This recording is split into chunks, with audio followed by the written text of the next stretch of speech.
오늘 함께 나누실 말씀은 사무엘상 9장 15절에서부터 21절까지의 말씀입니다. 인간은 누구나 자신이 중요한 사람이 되기를 원할 것입니다. 다른 사람들보다 더 뛰어나고 가치 있고 훌륭한 사람이고 싶어 할 것입니다.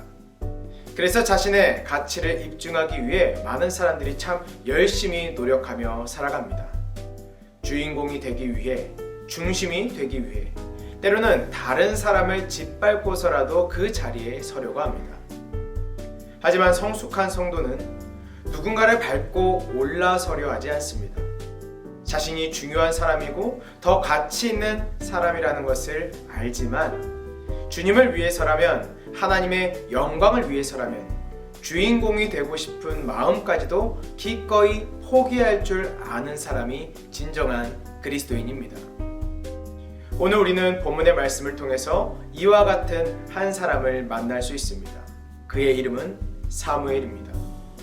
오늘 본문은 하나님께서 사무엘에게 사울을 만나 그에게 기름을 부어 이스라엘의 지도자로 삼으라는 명령을 듣고 사울을 찾아가 그를 만나는 장면이 기록되어져 있습니다.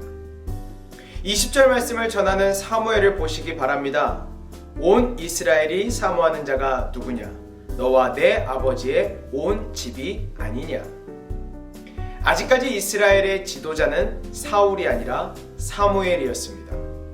우리가 앞선 내용들을 통해서 볼 수 있듯이 사무엘은 하나님과 이스라엘 백성들이 보기에도 성실한 삶을 살았습니다. 그러한 그의 입장에서 볼 때 사울의 등장은 곧 자신의 모든 기득권을 현저히 약화시키는 것을 의미했으며, 아주 극단적으로 표현하자면 사울은 사무엘에게 있어서 정적으로도 볼 수 있을 것입니다. 대부분의 사람들은 정적의 등장을 기뻐하지 않습니다. 기뻐할 수 없습니다. 이스라엘의 왕이었던 사울을 보시기 바랍니다.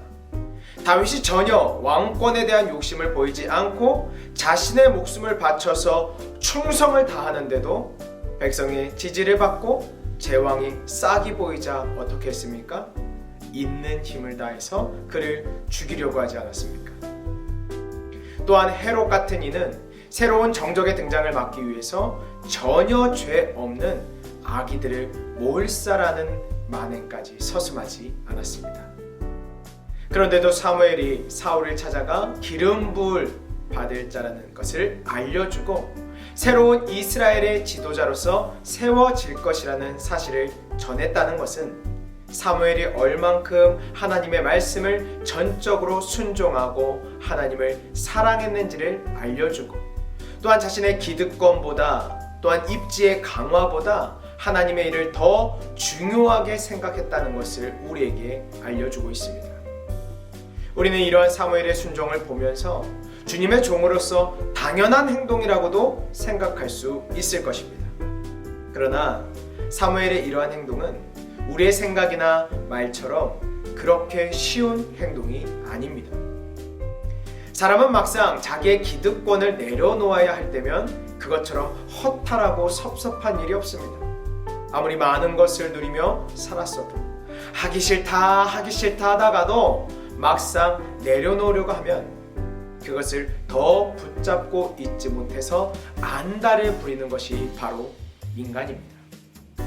그래서 일단 권력을 쥐고 나면 그것을 언젠가는 내려놓아야 한다는 것을 알면서도, 또 그렇게 하겠다고 말하면서도 그것을 지키지 못합니다. 역사적으로 자신의 권력을 지키기 위해서 온갖 방법을 다 동원했던 수많은 독재자들이 있었습니다. 그러나 그들은 그렇게 욕을 먹고 비난을 받으면서도 자신의 권력을 끝까지 포기하지 않았고, 그로 인해서 이전까지 쌓아왔던 자신의 명예와 인격과 이미지가 만신창이가 되어도 그것을 붙잡는 모습을 보면 인간적으로 이해가 되지 않을 때도 있고, 또 한편으로는 불쌍해 보이기도 합니다. 물론 그들이 그렇게 하는 이유는 자신들이 기득권을 내려놓으면 자신의 존재 가치가 사라지고 무시당할 것이 두렵기 때문에, 그 일과 그 자리를 자신과 동일시했기 때문에 그것에 더욱 집착하게 되는 것입니다. 그러나 본문에서 볼 수 있듯이 신실한 주님의 종은 그러한 것을 내려놓을 때를 알고 또한 내려놓을 줄 아는 사람입니다. 사무엘은 하나님의 영광을 위해서라면, 주님의 일을 위해서라면 기꺼이 자신의 모든 기득권을 포기했습니다. 조금의 망설임도 불평도 섭섭함도 없었습니다. 세례 요한도 마찬가지였습니다. 그는 예수님의 활동으로 자신의 입지가 약해지는 것을 두려워하지 않았습니다. 그의 제자들은 예수님을 질투하고 두려워했지만 오히려 세례 요한은 그는 흥하여야 하겠고 나는 쇠하여야 하리라 라고 그렇게 말했습니다.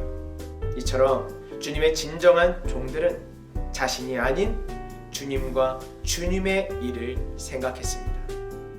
그렇다면 사랑하는 성도 여러분, 우리는 지금 어떻게 행동하고 있습니까?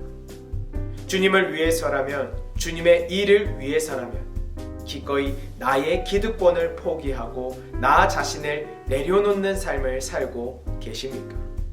아니면 주님은 쇠할지라도 나는 흥하여야 하겠다라는 생각으로 자신의 입지, 자신의 기득권이 보장되지 않는 일이라면 외면하고 자신이 붙잡고 누리고 있는 것들을 끝까지 붙잡으려 하고 있지는 않으십니까? 오늘 말씀을 통해 우리는 주를 위해 살아간다고 말하면서도 주님의 말씀에 불순종하며 나를 위한 기득권, 특권, 자리를 포기하지 못하고 그것에 집착하는 것이 아니라 하나님의 영광과 주님의 일을 위해서라면 기꺼이 나를 내려놓고 내가 누릴 수 있는 것을 포기하고 주님의 말씀에 순종할 수 있는 우리 모두가 되기를 소망합니다. 너희는 먼저 그의 나라와 그의 의를 구하라. 그리하면 이 모든 것을 너희에게 더하시리라 라는 말씀과 같이 주님을 위해 살아가고 주님을 먼저 앞세울 때 비록 내가 아무것도 가진 것이 없다고 할지라도 있는 그대로를 사랑하시고 나의 순종을 통해서 하나님의 놀라운 일들을 이루어 가시는 주님의 그 크신 은혜를 경험하는 우리 세계로교회 모든 성도님들 되시기를 예수님의 이름으로 축복합니다.